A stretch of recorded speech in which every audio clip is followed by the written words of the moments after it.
लोकस्वातंत्र्य पत्रकार महासंघ अकोला यांनी आयोजित केलेल्या ह्या दादर येथील 12 फेब्रुवारी रोजीच्या कार्यक्रमात मी संजय देशमुख साहेब यांचे लक्ष वेधत आहो आणि वर टॉपलाच इथं लिहिलेलं आहे, केंद्रीय नीती आयोग संलग्नित एक समाजभिमुख राष्ट्रीय संघटना। तर आदरणीय संजय देशमुख साहेब, एक म्हण आहे, काखेत कळसा आणि गावाला वळसा। मला असं वाटतं की आता माझ्या विचारांना एक योग्य दिशा मिळण्यासाठी एक बऱ्यापैकी वेळ आलेली आहे। कारण तुमची आपली पहिली भेट 27 फेब्रुवारी 2023ला झाली आणि मध्यंतरी आपलं असं प्रत्यक्ष कम्युनिकेशन काही नव्हतं। परंतु 27 फेब्रुवारी नंतर आता 12 फेब्रुवारी रोजी आपलं दर्शन होत आहे, 26 रोजी, म्हणजे जवळपास 3 वर्ष होतात। आणि या निमित्तानं माझ्या मनातल्या ज्या भावना आहेत त्या उफाळून येत आहेत। आपण केंद्रीय नीती आयोग म्हणता, तर त्यांचे 100 ईमेल ID माझ्याकडे आहेत आणि मला वाटतं त्याचे मुख्य जे आहेत ते सुब्रमण्यम म्हणून आहेत, ज्यांनी मला वाटतं रिटायर्ड IAS आहेत, 15-20 वर्ष त्यांना देशाची धोरणं तयार करण्याचा अनुभव आहे। नितीन गडकरी साहेब आणि पंतप्रधान महोदय, आरोग्य विभागाचे LK मिश्रा, ह्या लोकांच्या स्वीय सहायकांमार्फत मी या लोकांच्या संपर्कात आहो। मात्र नरेंद्र मोदी साहेब म्हणतात की सबका साथ सबका विकास, आणि सर्वांना आवाहन करतात की या आणि राष्ट्रीय धोरणांमध्ये, प्रगतीमध्ये सहभागी व्हा। त्यामुळे साहजिकच सामान्य माणूस हुरळून जातो आणि त्याच्या मनात जे भारताविषयी स्वप्न असतं तो मांडण्याचा प्रयत्न करतो। तर सतत 3 वर्षापासून मी सुब्रमण्यम साहेब, नितीन गडकरी, LK मिश्रा यांच्याशी संपर्क साधण्याचा प्रयत्न करत आहो आणि मला वाटलं की ही मंडळी फार उंचावर असतात, यांच्याशी आपण 7 जन्मही संपर्क साधू शकत नाही। मात्र आता या ठिकाणी मी जे 3 विषय मांडलेले आहेत, जसं साध्या आहारातून आरोग्य, ध्यानामधून श्रावणबाळ समाज, भारत मातेची निर्मिती, आणि तिसरा विषय ऑलरेडी नीती आयोगाने कोळून पाहिलेत आणि त्यांनी पद्मश्री सुभाष पाळेकर कृषी पद्धती भारत देशभर मान्य केली। म्हणजे एकटा मनुष्य जो 157 देश किंवा पृथ्वीचा परिवर्तक म्हणून, की ज्यांच्या म्हणजे अगाध तपश्चर्येने, भगीरथ तपश्चर्येने जगाला सुद्धा एक चांगलं वळण मिळत आहे की रासायनिक खतमुक्त शेतीकडे आता भारत देश आणि जग वळू शकतं। तर या ठिकाणी संजय देशमुख साहेब, कृषीबद्दल तर आता हा विषय मार्गी लागलेला आहे, त्याच्यामधले जे आता इतर बाबी आहेत, म्हणजे ट्रेनिंग, 157 कोटी लोकांपर्यंत वगैरे पोहोचणं, ते आपण जर मला पुढच्या मीटिंगांमध्ये नीती आयोगासोबत भले बॅक फ्रंटवर, म्हणजे आम्हाला काही नाव नको, गाव नको, तुम्ही जेव्हा या नीती आयोगाच्या संपर्कात याल तेव्हा ते लोकांपर्यंत कसं पोहोचवता येईल त्याबद्दल मी तुम्हाला ब्रीफिंग देईल आणि मग तुम्ही ते नीती आयोगात मांडू शकता। आता प्रश्न मी विशेष करून लक्ष वेधत आहो ते म्हणजे ध्यानाच्या माध्यमातून श्रावणबाळ असलेला भारत तयार करणं। आणि याबद्दल मला असं वाटतं की माझ्या परीनं मी 1970पासूनची माहिती मिळवलेली आहे आणि म्हणून या ठिकाणी ही क्लिप कितीही जरी झाली तरी ही काही मला आज दादरमध्ये ऐकवण्याची तेवढा वेळही कोणाकडे नसतं, तेवढी एकाग्रतासुद्धा होणार नाही. मात्र आपणच जे आहात, आपण सर्वश्रेष्ठ असल्यामुळे तुम्ही ऐकलं तरीही म्हणजे माझं धोरण सफल झालं असं मला वाटतं. तर या ठिकाणी मी तुमचं लक्ष वेधत आहो की नीती आयोगाशी चर्चा करताना ध्यानाबाबतची भारतीय परिस्थिती काय आहे हे मी तुम्हाला एक प्रकारे ब्रीफिंग देत आहो. तर साहेब, पहिल्यांदा बघा, म्हणजे हे जे आपल्याला साधेसुधे समाज सुधारक वाटतात यांची बुद्धी किती दूर पोहोचलेली असते. पहिल्यांदा विनोबा भावे यांनी 1972मध्ये सत्यनारायण गोयंकाजीसोबत चर्चा करताना त्या चर्चेचा आशय असा होता कि सत्यनारायणजी गोयनका बोलले कि मुझे एक ऐसी महान विद्या मालूम है जिससे हमारे मन की नकारात्मकता सकारात्मकता में बदलती है, हमारे तनाव दूर होते हैं और हमारा जीवन अच्छा बनता है. तर विनोबा भावे त्यांना बोलले होते की गोयनकाजी, जेलमधील कैदी सुधारता येतात काय हे मला सिद्ध करून दाखवा आणि विद्यार्थ्यांवरील ताण कसा कमी करता येईल याचं मला उत्तर द्या. पहा, आता 1972ला इंटरनेट नव्हतं, हे नव्हतं आणि समाजावर विद्यार्थ्यांवर काही ताण असेल कोणाला जाणीवही नव्हती. आज विद्यार्थ्यांवर इतका 1000 पटीनं ताण वाढलेला आहे आणि त्याच्यामुळे जसं आता आपल्या कनेरी मठचेच गुरुजी सांगतात की 70 ते 80% मुलांना व्यवस्थित म्हणजे हे ड्रग सप्लाय होतात, चॉकलेटमधून म्हणा की कशामधून. आणि त्याची पडताळणी मी सांगतो की सुळे मॅडम यांची 3 वर्षापूर्वीची सुप्रिया सुळे मॅडमची क्लिप आहे की त्या म्हणतात की विद्यार्थ्यांना ड्रग सप्लाय होण्यापासून थांबवा आणि भारत देशाची पिढी वाचवा. अशाच रीतीनं आमच्या बिल्डिंगमध्ये काल 2 8वी 9वीतले मुलं खेळताना माझं सहज निरीक्षण गेलं. तर एक मुलगा दुसऱ्याला म्हणतो, अरे ये 1 रुपये के चॉकलेट के तो छिद्र है, इसके अंदर ड्रग का इंजेक्शन दिया है.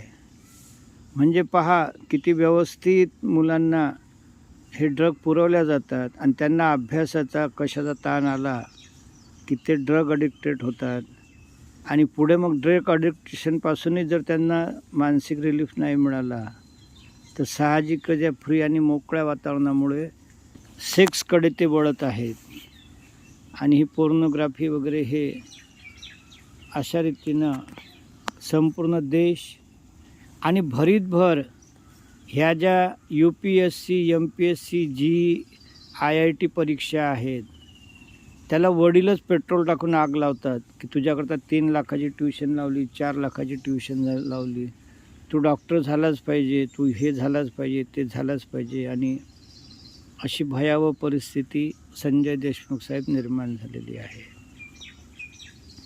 आपल्या महाराष्ट्राने साहेब खूप प्रयत्न केलेत म्हणजे देशाला एक दिशा देता येईल. मात्र दुर्भाग्यानं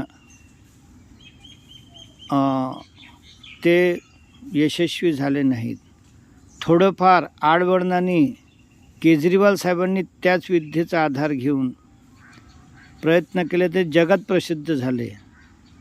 मात्र केंद्र सरकारमध्ये हा आमचा विषय नाही, हा राज्याचा विषय आहे असं टाळाटाळ करून देश रसातळाला नेला जात आहे.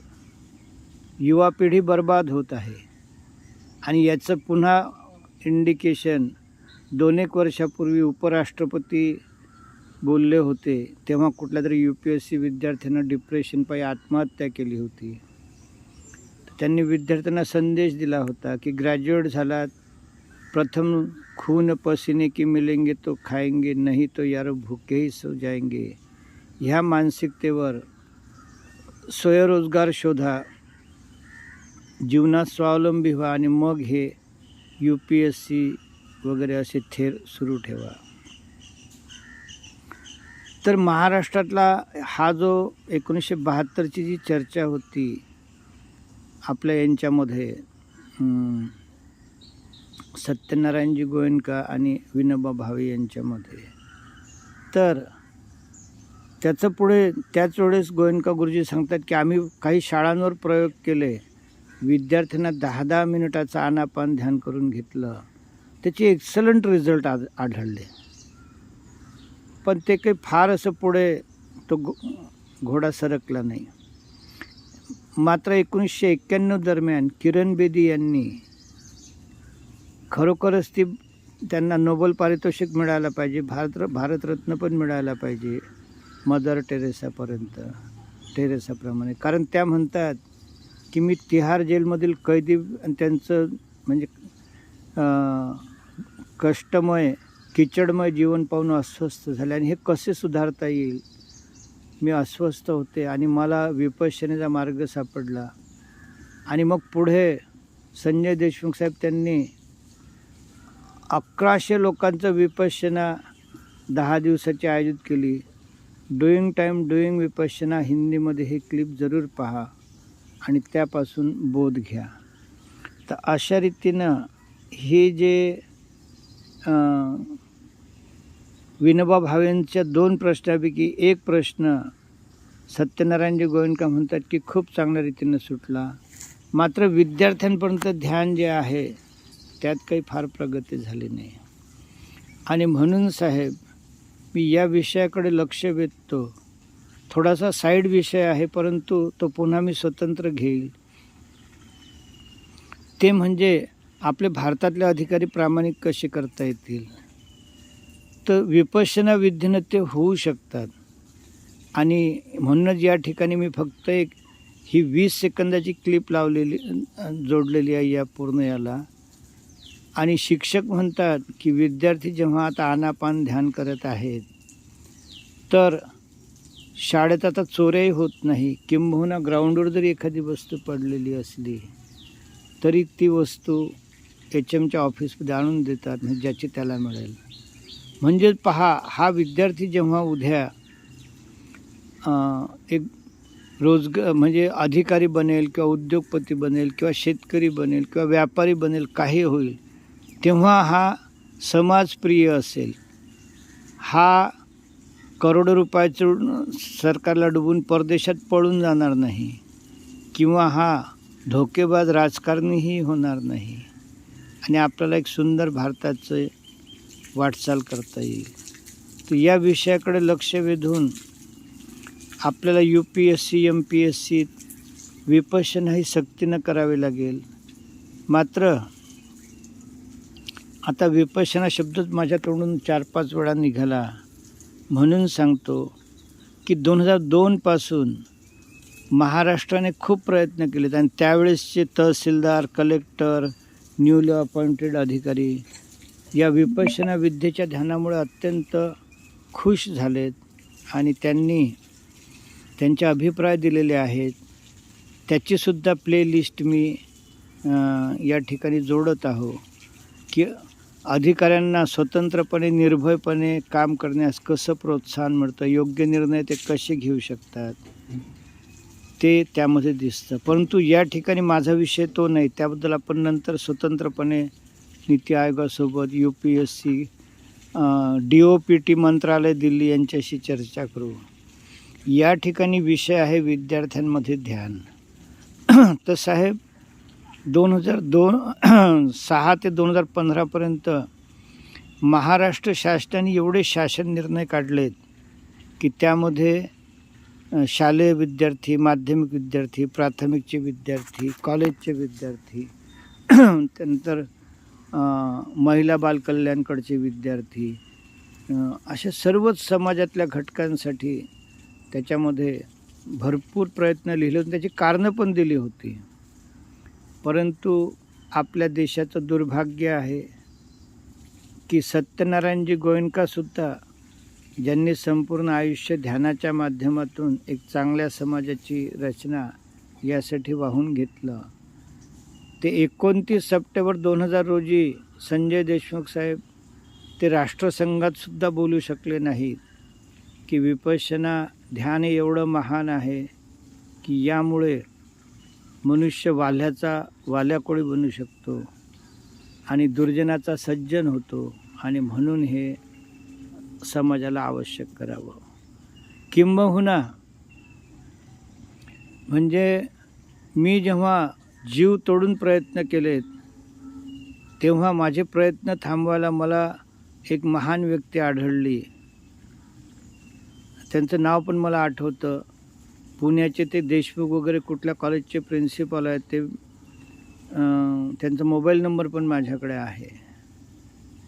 आणि त्यांनी माझ्या जे 2010पासूनची जी धडपड होती तिला 2 वर्षापूर्वी त्यांच्या एका वाक्याने मला विराम दिला आणि मग मी ठरवलं की आता भारतीय पातळीवर हा विषय चर्चेला घ्यावा लागेल आणि याच्याकरता थोडं उदात्त धोरण ठरवावं लागेल. त्यांनी काय उत्तर दिलं की वाघसाहेब त्या मुख्य सचिवांनी जीव तोडून प्रयत्न केले म्हणूनच ही विद्या कोणापर्यंत पोहोचू शकली नाही. आज 67,000 शाळांपैकी फक्त 2,000 शाळांमध्ये हे ध्यान सुरू आहे. संजय देशमुख साहेब मी याकडे लक्ष वेधतो. मी जेव्हा एका शाळेत गेलो आपल्या शिवाजी संस्थेच्याच तर तिथले माझ्याच जातीचे माझ्याच धर्माचे प्रिन्सिपल मुख्याध्यापक मला बोलले, बहुतांशी मुलं इथं हीच आहेत त्यामुळे हे ध्यान इथं रुजायला काही तकलीफ होणार नाही. म्हणजे आपण किती नीच बुद्धीचे आहो. ज्या शिक्षण यंत्रणेनं आपला समाज बदलायचा आहे, आपले प्रिन्सिपल आपले ट्रस्टी आपले शिक्षक जर आपण बदलवू शकलो नाही तर ते विद्यार्थ्यांपर्यंत तो बदल कसा जाणार. आणि म्हणून मी संजय देशमुख साहेब या ठिकाणी आता तुम्ही आणि मी नीती आयोगात बसू. मी शिक्षण मंत्री हे तर देशाचं दुर्भाग्य आहे की प्रधान की कोण आहेत शिक्षा मंत्री पुन्हा झालेत. त्यांनी कुठलं ते शिक्षण नवीन धोरण लागू केलं परंतु ते लागू करताना मी तेव्हाच्या राज्यपालांना म्हटलं होतं की ह्या धोरणात अनेक त्रुटी आहेत. साध्या तप सेवा सुमिरनचं म्हणाल तर काय खावं किती खावं का खावं याचा उल्लेख नाही. म्हणून आपल्या महाराष्ट्रात हे थांबवा आणि पुन्हा चर्चा करा. अर्थात त्यात मला आता ते इथं ध्यान आहे तर तुम्हाला की वाघ मग आता करायचं काय. काही नाही काही करायचं नाही. आपण नीती आयोगात बसू शिक्षण मंत्र्यासोबत देश पातळीवर बसू आणि संपूर्ण देशातील मुख्याध्यापक जे आहेत ट्रस्टी जे आहेत त्यांना एकच स्वातंत्र्य देऊ की बाबा तुमचं ध्यान कुठल्याही धर्माचं असो कुठल्याही जातीचं असो कुठल्याही देवाचं असो सर्वश्रेष्ठ आहे. प्रथम विद्यार्थ्यांना आणि शिक्षकांना तुमच्या आवडीचं ध्यान करायला प्रोत्साहन द्या आणि पुढच्या राऊंडमध्ये पालकांना त्यांना समाविष्ट करा. आणि मग हळूहळू जेव्हा ते 1-2 वर्ष त्या ध्यानामध्ये रुजतील तर मग केजरीवाल साहेबाप्रमाणे आपल्याला त्या विद्यार्थ्यांना सांगावं लागेल पालकांना सांगावं लागेल की बाबा आता आपण इतके दिवस ध्यान करत आहात. आणि मी विवरेगाव जळगाव जिल्ह्यात तो अनुभव घेतला की तिथल्या एका बॅचच्या शिक्षकांना मी म्हटलं की तुम्हाला आवडेल ते 10 मिनटं ध्यान किंवा जप करा. तर त्यांनी एका देवाचा जोरजोराने जप केला आणि मी म्हटलं तुम्हाला काही मानसिक तणाव रिलीफ झाला काय काय हे वाटलं काय उत्तर द्या. तर कोणीच उत्तर दिलं नाही. याच्या उलट मी एका दुसऱ्या शिक्षकांच्या बॅचला म्हटलं की तुम्ही हा जाणारा येणारा श्वास तटस्थपणे पहा. त्यावर कोणतीही क्रिया करू नका. फक्त जसा आहे तसा आहे ते सत्य ओळखा. साहेब त्याचे एवढे चमत्कारिक रिझल्ट आहेत की आदिवासी विभागातील एक शिक्षिका म्हणते की मी हरिभक्त पारायण पंथामधली अनेक जन्ममरणाचे फेरे आमचे झाले असतील परंतु खरं ध्यान काय असतं ते आज मला वाघसाहेबांनी आमच्याकडून 5 मिनिटाचंही ध्यान करून सांगितलं, अनुभव दिला आणि मी या रीतीनं आता नियमितपणे ध्यान करत जाईल. तर असं हे महान ध्यान आहे. केजरीवाल साहेबांनी कुठल्या मुलींच्या मार्फत पण आनापान किंवा कुठलं प्रत्यक्ष नाव न घेता विद्यार्थ्यांनी जाणारा येणारा श्वास पाहावा. हा श्वास तर नेहमी सुरू असतो, हा काय मरेपर्यंत बंद होत नाही. त्यात काय कौतुक. असं आडवडणाने त्यांना भूलभुलैया करून त्या ध्यानाकडे वळवलं.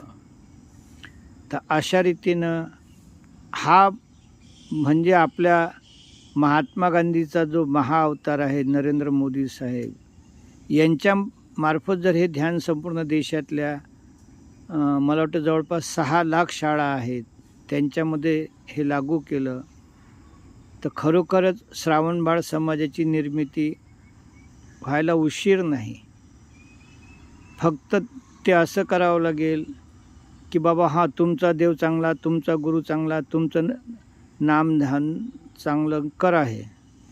आणि मग हे करता करता मग त्यांना हळूच म्हणायचं की अल्लाचं ध्यान आहे ते करून पहा, ईसाईचं ध्यान आहे ते करून पहा, शीखचं ध्यान आहे ते करून बघा, तपसेवा सेवनाचं ध्यान करून बघा. आणि मग हा जाणारा येणारा श्वास पहा. याचा कुठला धर्म नाही, कुठलं जात नाही. आणि मग तुम्हाला जे आवडेल ते ध्यान तुम्ही करा. अशा रीतीनं मन वळवणी करून आपल्याला एक देश सुधारता येईल. आणि म्हणून आज दादरच्या कार्यक्रमाचं हे म्हणजे योग साधून नीती आयोग संजय देशमुख साहेब यांच्या नजरेस ही बाब यावी म्हणून मी ही क्लिप फक्त त्यांच्यासाठी बनवत आहो. आणि यूट्यूबवर मी ही 13 तारखेला टाकणार.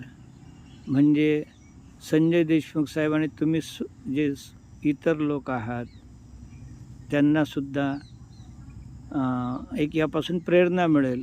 आपण कोणीही स्वतःला कमी समजू नका. आज या हॉलची क्षमता मला सांगण्यात आलं 60-70 आहे, परंतु आपण धुरकरी आहात समाजाचे. आपण जर मन लावून काम केलं तर समाज परिवर्तनात आपण सिंहाचा वाटा घेऊ शकतो आणि ते आपलं कर्तव्य आहे.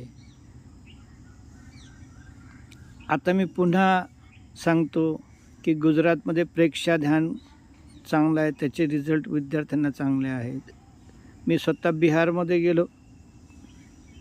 बिहारमध्ये पत्रीजी महाराज म्हणून आहेत, ते 2021-22ला निर्वाण झाले. त्यांचे ध्यान खूप चांगलं आहे. ते कौतुक म्हणजे विपश्यना ध्यानच आहे, मात्र त्यांना ते विपश्यना हे माहीत नसेल किंवा असलं तरी सत्यनारायणजी गोयंका एका ठिकाणी सांगतात की बाबा 2500 वर्ष झाले आणि जे विपश्यना किंवा आनापान ध्यान आहे ते कित्येक प्रवाहाने अस्तित्वात आहे, मात्र त्यामध्ये अनेक सरमिसळ झालेली आहे. आणि जे विपश्यना ध्यानचे जे एक जो सेक्शन आहे त्याचं आणि देशाचं काही फार मोठं घेणं देणं नाही. हे मी एवढं ठाम अनुभवावरून सांगतो की त्यांना त्यांचं ध्यान प्रिय आहे, त्यांचे रीतिरिवाज नियम प्रिय आहेत. आणि कहाणीसुद्धा तशीच आहे की हे लुप्त पावलेलं ध्यान ब्रह्मदेशच्या नदीच्या खोऱ्यांमध्ये हजारो वर्ष गुरु शिष्य परंपरेद्वारे जसं तसं निर्मळ स्वरूपात होतं. आणि मग असं निर्मळ स्वरूपात असल्यामुळे त्याची निर्मळता कायम ठेवायचं आपलं कर्तव्य आहे. म्हणून सर्व ही जी मंडळी आहेत या आनापान ध्यान क्षेत्रातली, ही पहिले त्यामुळे भारावलेली आहे. आणि मग हे ध्यान समाजापर्यंत जाणं शक्यच नाही. कारण काय होतं की प्रत्येक व्यक्ती आपला देव आपला धर्मप्रिय असतं आणि त्याला एकदमच जर म्हटलं की बघ हे असली सोनं आहे आणि हे बाकीचे थोडे डाऊन सोने आहे, तर तो मानायलाच तयार होत नाही. आणि विपश्यना पंथातल्या लोकांची वृत्ती अशी आहे की तुम्ही प्रथम आम्हाला ध्यानाची भिक्षा मागा, मग आम्ही तुम्हाला हे ध्यान द्यायचं की नाही ठरवू. आता ज्याला माहीतच नाही तो कशाला हे करेन. आणि म्हणून आपल्या महाराष्ट्रात एवढे प्रयत्न होऊनही फक्त 3000 शाळांपर्यंत ध्यान पोहोचलं. आणि म्हणून जेव्हा आपण शिक्षण खातं, नीती आयोग, देश पातळीवर बसू, सर्वच ध्यानांना मान देऊ. कारण नजफगड स्कूलमध्ये योगासनच्या ध्यानातून शिक्षक आणि विद्यार्थ्यांमध्ये चांगले परिवर्तन दिसून आलेत. पत्रीजी महाराजच्या ध्यानामधून बिहारमध्ये खूप चांगल्या रीतीचे अनुभव येत आहेत. गुजरातमध्ये प्रेक्षा ध्यानामधून. म्हणून प्रथम आपण सर्व धर्माच्या ध्यानांना श्रेष्ठ मानू, तशी वाटचाल करू आणि नंतर मग आपण त्या दुसऱ्या ध्यानांकडे वरून विपश्यना या सर्व श्रेष्ठ ध्यानाकडे शिफ्ट होऊ. एवढे बोलून संजय देशमुख साहेब, आपण माझ्या जीवनातले खरोखर कृष्ण आहात. 3 वर्षापूर्वी आपण दर्शन दिलं. आपण जो मार्ग दाखवला तो निमूटपणे चालत आहो, आत्मविश्वासाने चालत आहो. आणि आता पुन्हा तुमच्या दर्शनानं तुम्हाला हे विषय निश्चितच भारत माता निष्ठावान म्हणून देश पातळीवर गंभीरपणे घ्यावे लागतील आणि देशाला एक चांगली दिशा देण्यात तुमचा एक महान सहकार्य होऊ शकतं. आणि म्हणूनच यावेळेस मध्यंतरच्या 3 वर्षामध्ये ना तर तुम्ही मला एक चहा पाजला, ना तर मी तुम्हाला एक चहा पाजला, ना कधी आपल्या भेटीगाठी झाल्या. परंतु ही सर्व ईश्वरी रचना आहे आणि म्हणून तुम्ही हे मान्य करा. एवढे बोलून मी हे 2 शब्द थांबवतो. जय महाराष्ट्र, जय हिंद, जय भारत.